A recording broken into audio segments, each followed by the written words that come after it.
નમસ્કાર દર્શક મિત્રો, આપ જોઈ રહ્યા છો IHRTC ન્યૂઝ અને હું છું રિપોર્ટર દિનેશ કુમારસિંહ બાબરિયા ઘેટી. નમસ્કાર દર્શક મિત્રો, વિડીયો સાથે આપનું હાર્દિક સ્વાગત છે.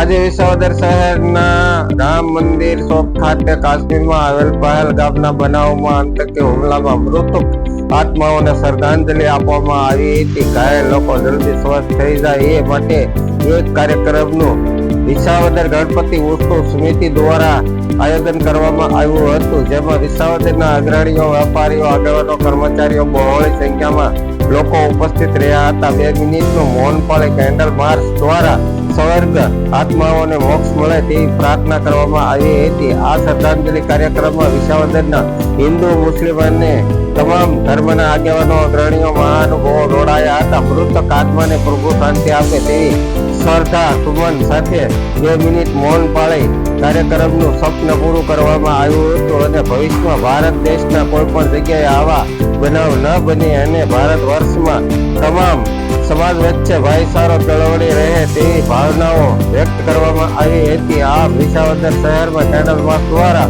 બહોળી સંખ્યામાં લોકોએ મૃત આત્માને શ્રદ્ધાંજલિ આપી હતી અને હું છું રિપોર્ટર દિનેશ કુમારસિંહ બાબરિયા ઘેટી.